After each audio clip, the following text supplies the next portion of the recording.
Alors nous allons poursuivre sur l'innovation, un domaine particulièrement intéressant là où nous nous trouvons en Inde, puisque 60 000 start-up y sont installées, faisant du pays le troisième écosystème de start-up au monde.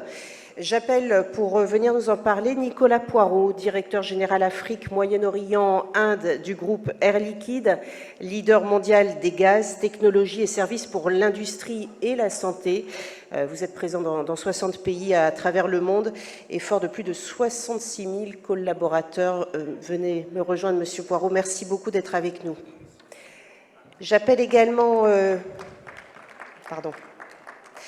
Jamal Khimji, directeur général délégué de Proparco, une des principales institutions européennes de financement du développement, filiale du groupe AFD avec pour cible le secteur privé. Merci, Monsieur Khimji, d'être avec nous.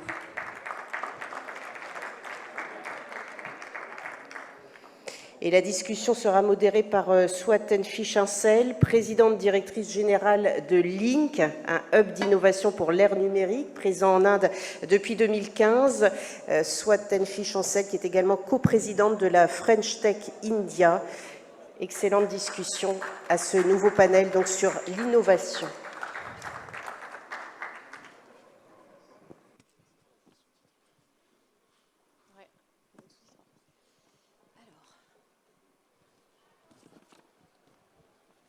Alors, bonjour à tous, bienvenue à ce Fireside Chat. Donc il nous manque un feu de cheminée pour vraiment avoir une discussion au coin du feu. Je suis très heureuse d'être présente ici, et spécialement avec Nicolas et Jalal. Donc on va vous parler d'innovation et peut-être plus précisément d'open innovation, qui est un levier essentiel, l'innovation en général est un levier essentiel pour transformer nos entreprises, nos économies et plus largement nos sociétés, comme on vient de l'entendre. Aujourd'hui, au rythme auquel les technologies évoluent et intègrent nos marchés, on l'a compris, l'innovation n'est plus un nice to have, mais un must have. Je pense que je vous apprends rien. Aujourd'hui, on a besoin de cette innovation pour répondre aux défis complexes que nous avons devant nous, la transition énergétique, l'inclusion sociale, ou encore la transformation numérique, etc. Mais l'innovation ne se fait pas en vase clos, et on va l'entendre avec Jalal et Nicolas aujourd'hui. Elle exige collaboration, ouverture, agilité, autant d'éléments qui définissent l'open innovation. Alors l'open innovation, l'innovation ouverte et collaborative, c'est-à-dire collaborer avec des startups, bien sûr, mais des laboratoires de recherche ou même des concurrents. Et aujourd'hui, elle est essentielle, encore une fois, pour innover plus rapidement et pour rester compétitif sur des marchés complexes en constante évolution. Alors l'Inde, parce qu'aujourd'hui, je pense qu'on va plus parler d'Inde, comme on vient de le faire. L'Inde, c'est justement un terreau fertile pour l'innovation. Aujourd'hui, l'Inde est au cœur de l'innovation mondiale avec plus de 1,2 million de startups enregistrées. Le pays se positionne donc comme le troisième écosystème de startups au monde. Bangalore en est le plus gros écosystème aujourd'hui. C'est la capitale du deep tech en Inde.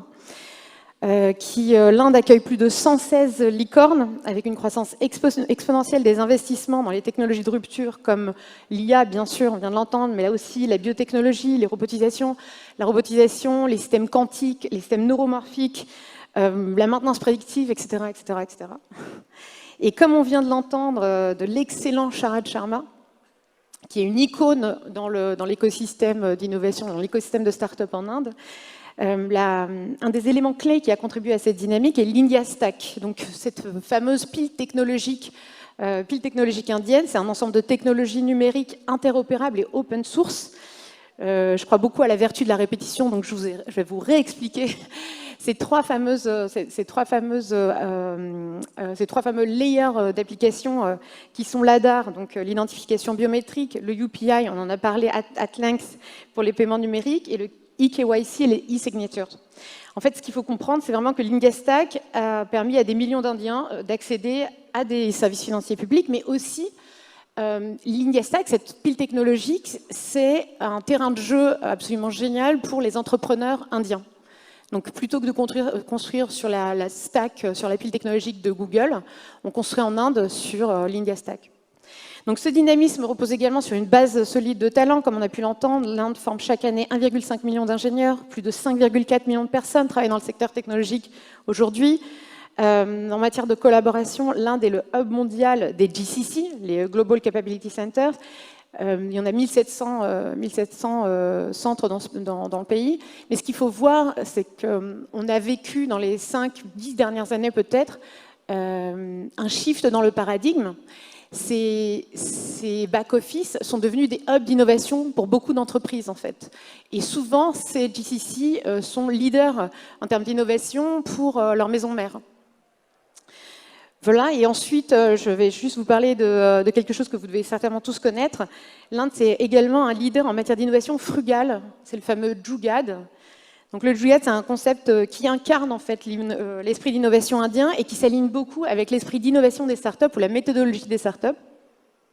C'est une approche ingénieuse pour résoudre les problèmes complexes avec des moyens limités. Le but, c'est de faire plus avec moins. Voilà, et donc oui, il faudrait dire aussi que cet écosystème est soutenu par des initiatives comme Startup India, le National AI Mission, le National Quantum Mission.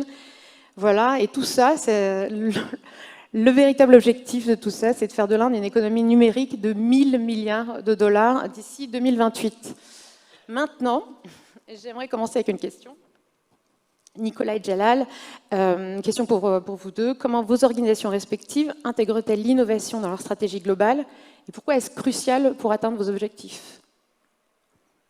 Tu veux commencer, Nicolas? Merci, Soad. Bonjour à tous. Ravi d'être là. Encore une fois, ravi de retrouver des CCE de nombreux pays où j'ai été avant, du Vietnam, de Chine ou d'ailleurs.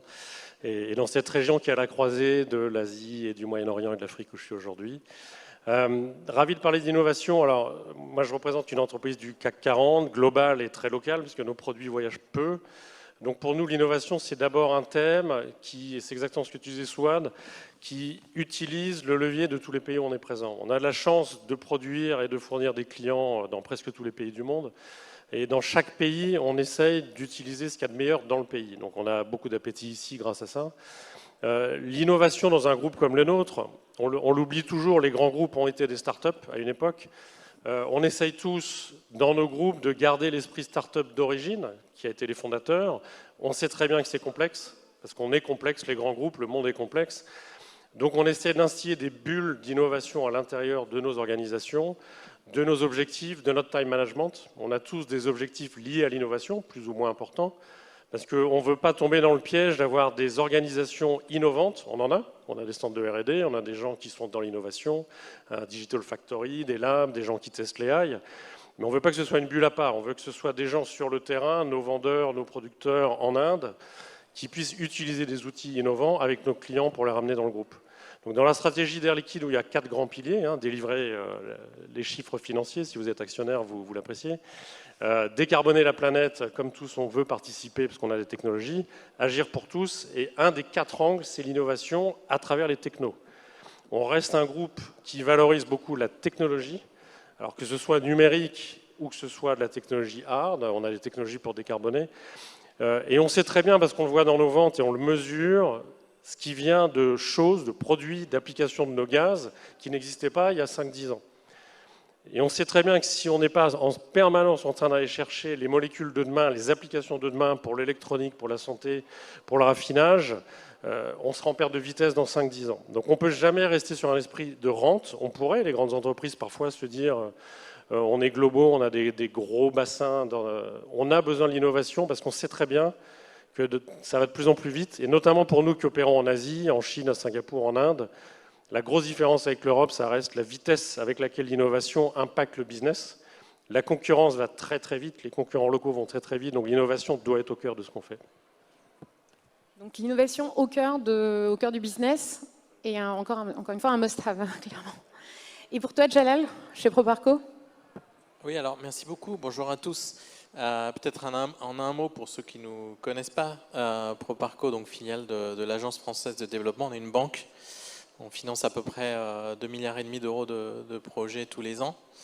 À peu près la moitié en Afrique. L'Asie représente quelque chose comme 20%, donc grosso modo 500 millions d'euros de financement tous les ans, à travers différents instruments, que ce soit investissement en fonds propres ou en dette. Vous dire qu'on a 2 principaux objectifs, puisqu'on est une banque, mais de développement.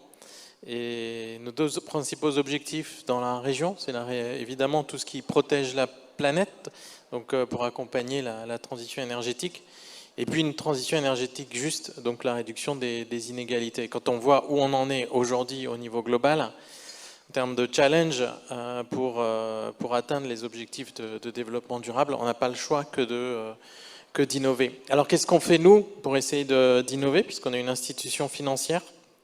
Au niveau stratégique, on s'est dit qu'il fallait qu'on prenne plus de risques. Donc sur cette période 23 à 27, on a décidé de doubler le volume de financement qui venait accompagner l'innovation. Donc c'était un objectif stratégique qu'on s'est fixé, qui a été validé par nos instances et par nos ministères. Et pour ça, en fait, on s'est doté d'outils, puisque par rapport à ce qu'on faisait avant. Donc d'abord, on change notre appétit et risque et on finance des startups. Donc c'est quelque chose qu'on ne faisait pas par le passé. Donc c'est à peu près 150 millions d'euros qui ont été octroyés à des startups dans les dernières années, que ce soit directement ou via des fonds. Donc ça c'est un premier élément, premier instrument. Deuxième instrument, qui dit financer l'innovation, c'est prendre plus de risques. Et donc là-dessus, sur cet aspect-là, on peut mobiliser des sources de financement concessionnel, donc quelque part mobiliser du budget européen ou du budget français pour accompagner de la prise de risque plus importante pour qu'on puisse financer en dette ou en fonds propres des projets innovants. Et juste pour finir, quand on parle d'innovation, c'est de l'innovation technologique bien sûr, mais c'est aussi de l'innovation en termes de business model, on en parlera tout à l'heure. Quand on finance de l'économie circulaire, c'est de la technologie, mais c'est aussi de nouveaux business models.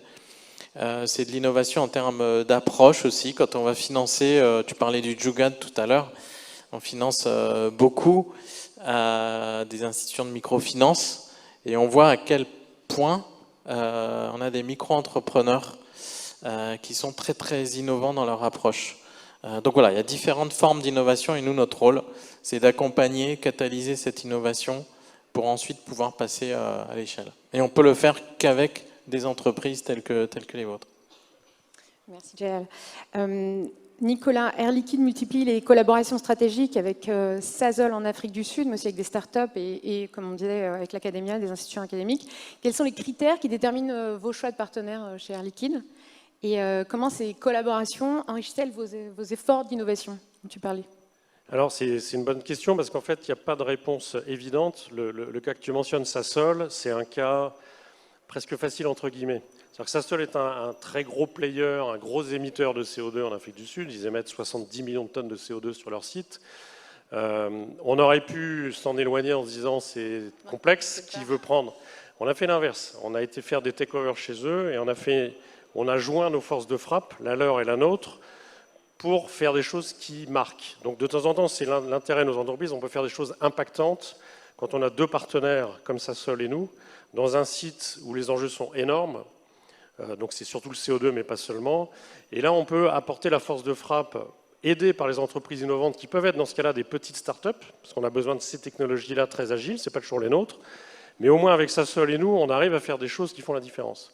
Et ce qu'on fait avec eux, c'est qu'en fait, on aide des entreprises à investir, par exemple, dans le renouvelable. On ne le fait pas nous, on n'est pas énergéticiens, mais comme nous, on peut leur apporter des contrats de 20 ans, on peut les dérisquer avec certains financiers, on peut aider pas seulement des Total, parce qu'ils n'ont pas besoin de nous ou vice-versa, on travaille avec Total, mais on peut aider des gens comme Moulilo ou d'autres entreprises très locales en Afrique du Sud qui n'auraient pas pu le faire sans nous. Donc ça, c'est un exemple où des grosses entreprises ont les moyens et les gros enjeux pour aider les plus petites. À l'inverse, et c'est sans doute l'enjeu de l'innovation pour les grandes entreprises, c'est réussir à s'inspirer, réussir à trouver des partenaires qui ont les mêmes objectifs que nous à long terme, mais qu'on reconnaît comme étant très différentes. Parce que sinon, on est dans l'homogénéité permanente, on peut être entre-industriel, on se connaît avec Engie, EDF, on pense que ça ne suffit pas. Donc à l'inverse, on va aller chercher des startups qu'on va soit incuber, soit s'inspirer, soit simplement mentorer personnellement. On encourage nos managers à être mentors de start-up. On l'a fait à travers Partech Shaker ou d'autres organismes. On le fait à travers des financiers qui nous donnent accès aussi dans le capital risque à des gens qu'on ne verrait pas tous les jours. Donc trouver des partenaires qu'on ne voit pas tous les jours, qui pensent différemment, en termes de cycle, en termes de prise de risque, parce que nous, la prise de risque chez nous, elle n'est pas du tout la même que pour un banquier ou pour un innovateur. Donc on essaie de se frotter aussi à ce monde-là. Et là, la difficulté pour nous, en tant que collaborateurs ou managers, c'est d'accepter l'humilité, de ne pas y aller en tant que plus grosse entreprise qui va vous aider à réussir, non, mais vous allez nous aider à réfléchir différemment à certains problèmes qu'on a avec nos clients pour trouver des nouvelles solutions.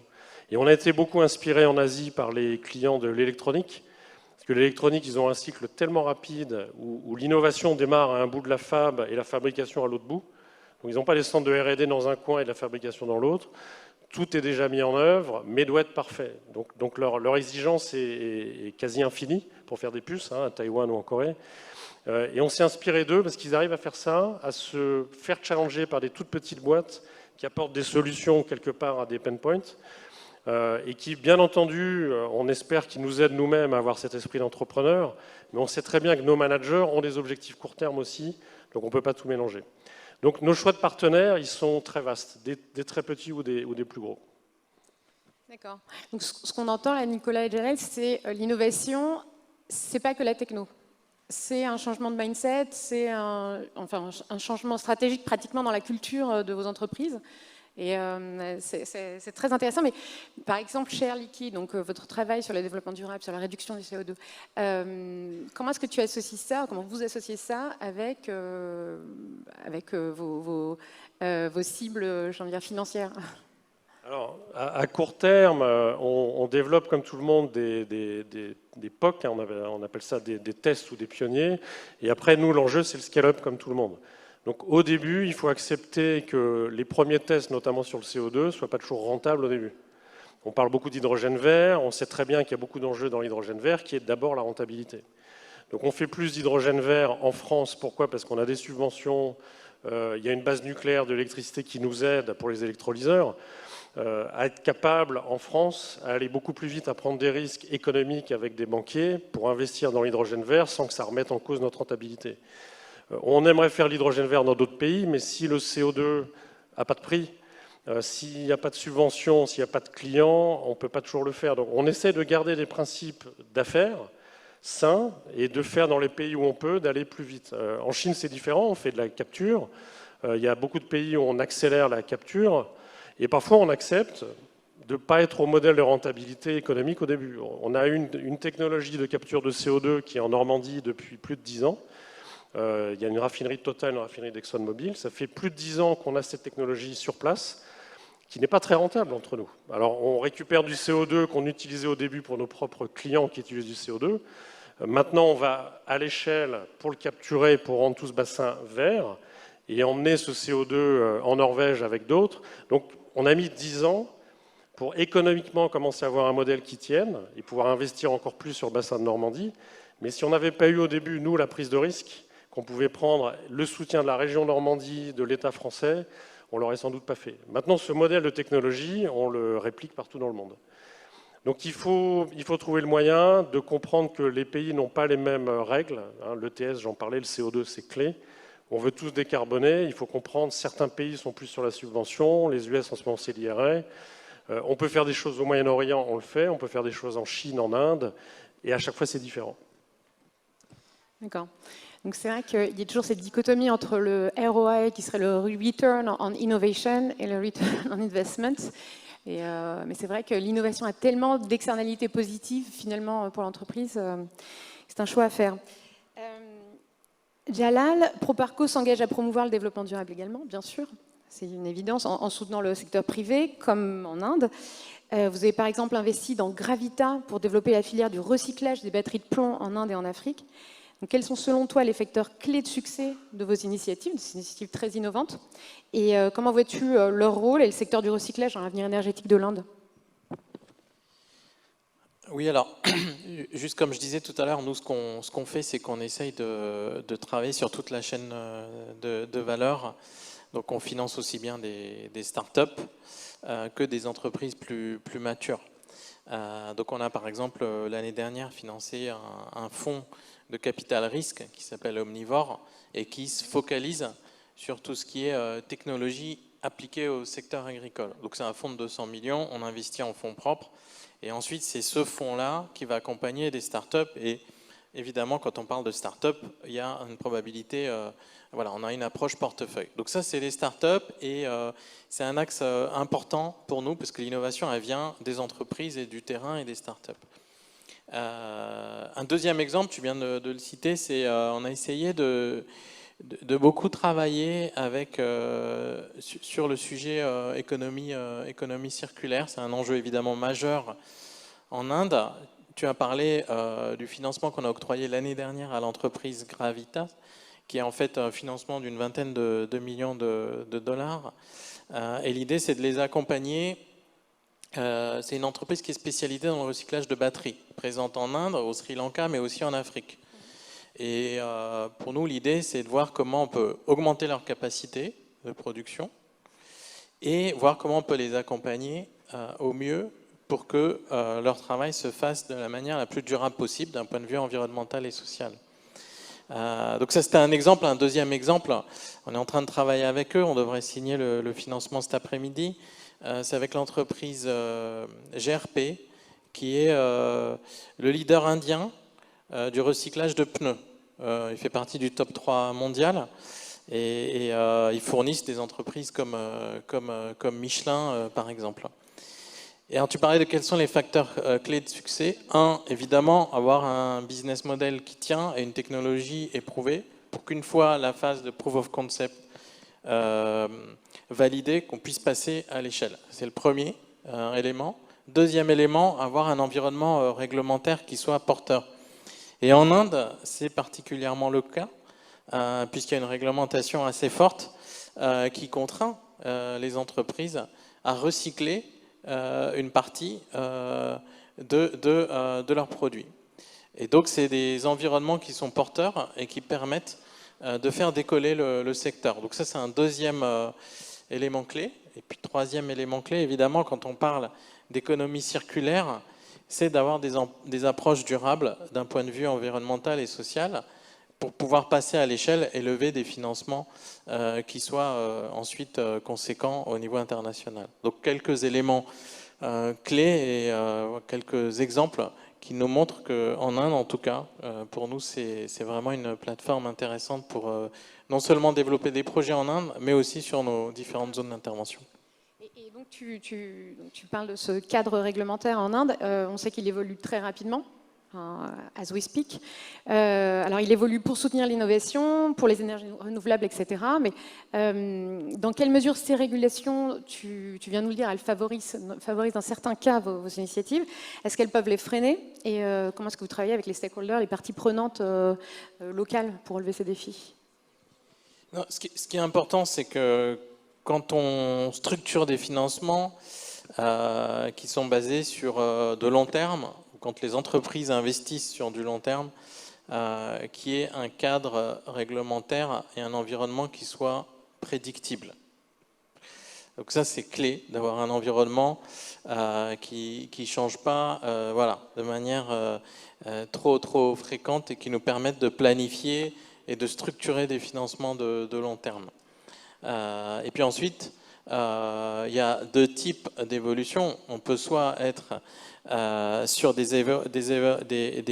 cadre réglementaire qui est volatile et qui empêche l'investissement de long terme, soit sur un cadre réglementaire qui facilite l'investissement à long terme sur les technologies nouvelles. Et c'est le cas, par exemple, de l'industrie du recyclage, c'est le cas de l'énergie renouvelable, où il y a des objectifs et des incentives qui sont mis en place par le gouvernement indien. À partir du moment où on a des sources d'énergie qui sont renouvelables. Et nous, au niveau Proparco, comme les autres banques de développement, on met en place des financements structurés qui permettent de récompenser en réduisant les taux d'intérêt, par exemple, quand tel ou tel objectif de développement est atteint. D'accord. Et donc ces outils, ces mécanismes de financement dont tu parles, peuvent être très innovants en fait. Si tu peux nous en parler un peu plus, comment est-ce que vous les utilisez pour soutenir ces projets avec un impact social, environnemental fort? Alors, comme je l'ai dit, les instruments sont larges. C'est soit investir directement ou indirectement dans des startups, soit des financements en fonds propres dans les entreprises. Aujourd'hui, de manière directe ou indirecte, on a investi à peu près dans 150 entreprises en Inde en fonds propres.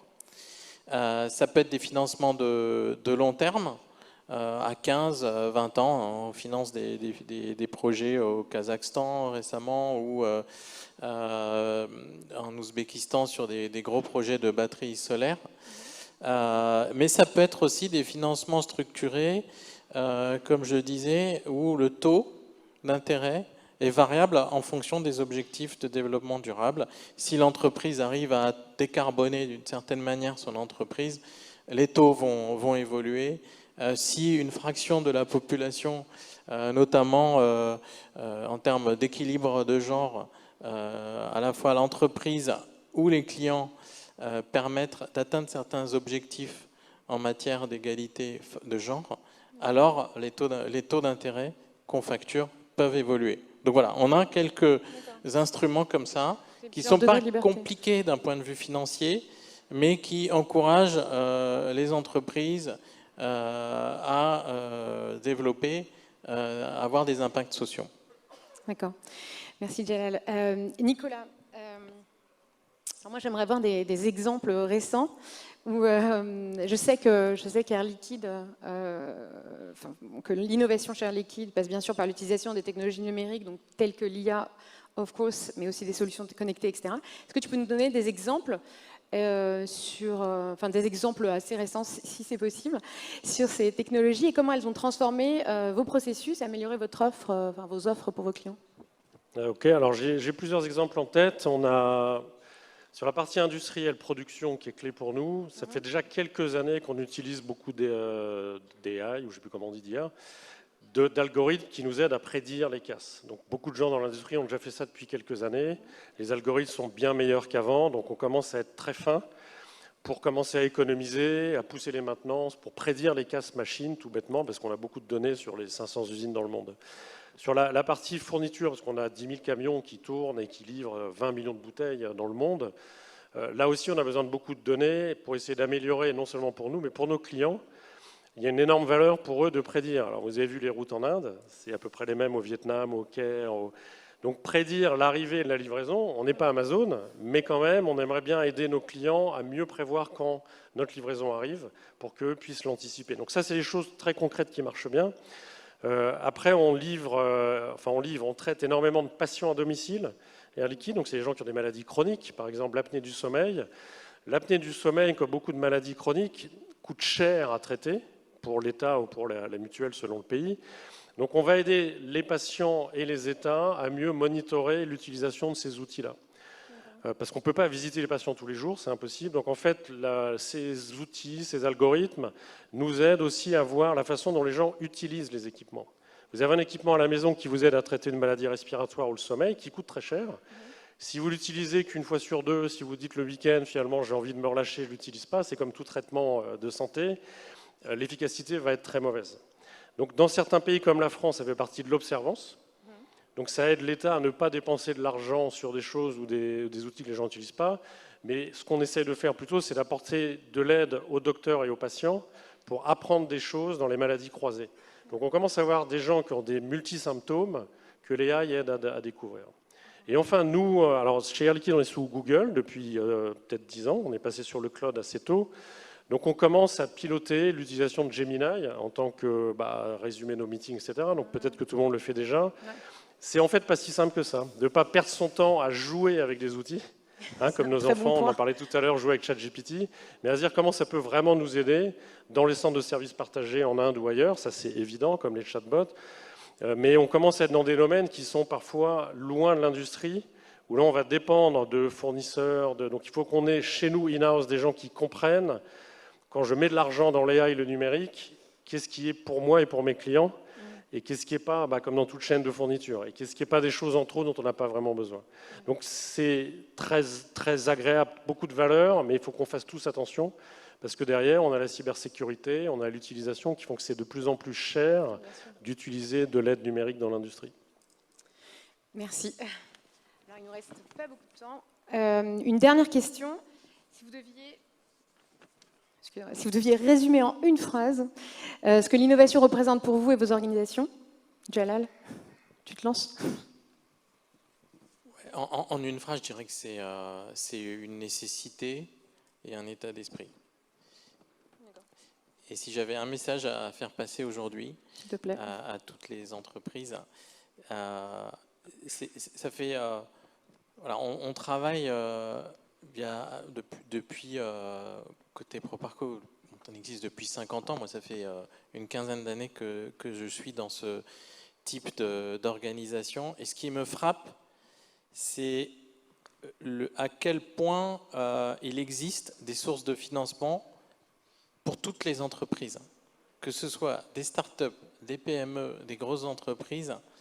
Il existe des solutions de financement.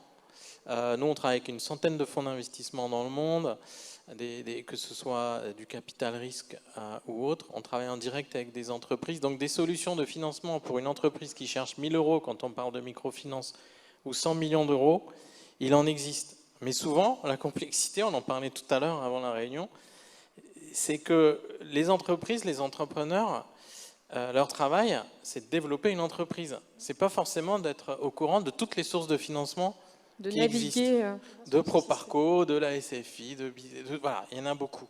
Et donc, ce que je vous encourage à faire, c'est vraiment de vous renseigner. Nous, on essaye d'être présents, mais n'hésitez pas à vous rapprocher de nos différentes de la Team France pour voir qu'est-ce qui existe. Et je suis persuadé que pour toute bonne idée, ce qui manque, c'est jamais la source de financement. Il y a besoin de se connecter, de se connaître, d'où l'intérêt de ce type de forum. Mais j'insiste sur le fait qu'on sous-estime souvent les différentes sources de financement possibles. Et on est là pour ça, en fait. Merci, Jalal. Nicolas. Alors, je suis d'accord avec ce que tu viens de dire. Pour nous, il faut reconnaître, ce que je disais pour un grand groupe, c'est à la fois une évidence stratégique, mais au quotidien, il faut accepter que l'innovation, ça peut être vu comme une disruption, mais qu'on doit encourager, qu'on doit chérir, parce qu'en fait, elle est vitale pour nous. Donc c'est ce mélange-là, cet ingrédient-là, de vitalité, mais qui reste une disruption au quotidien, mais qui est nécessaire pour le futur. Donc j'en suis convaincu personnellement, et c'est pour nous tous, dans nos carrières, c'est une leçon d'humilité, de curiosité qui est en permanence, et on le voit ici en Inde, on se remet en question, et c'est en plus un plaisir. Merci, je partage ta conviction. Alors, merci beaucoup. J'aimerais juste résumer en 2 phrases je pense que ce qu'on a appris aujourd'hui dans cet échange. C'est que l'innovation, encore une fois, ce n'est pas uniquement une question technologique, clairement. Ce sont des nouvelles cultures d'entreprise à développer. Et il y a toujours beaucoup de résistance au changement dans ce genre de cas, mais il faut le faire. Donc cette innovation repose encore une fois sur des valeurs fondamentales de collaboration, de durabilité, de capacité à anticiper et de répondre aux besoins changeants de notre monde. Et que ce soit à travers l'engagement d'Air Liquide dans la transition énergétique ou l'approche de Proparco pour soutenir des projets à impact positif, il est clair que l'innovation peut être ce moteur qui nous aidera à transformer nos challenges en opportunités. Merci beaucoup. Merci à vous. Merci à vous. Merci. Merci. Merci beaucoup, Swatenfi Chancel, d'avoir modéré cette table ronde avec Jalal Khimji et Nicolas Poirot. Je vous invite à rester sur scène, comme chaque table ronde. J'appelle Pierre-Arnaud Cassin, qui va vous remettre, comme à chacun, le souvenir de ce forum à Pâques. Merci. Tu vas les chercher.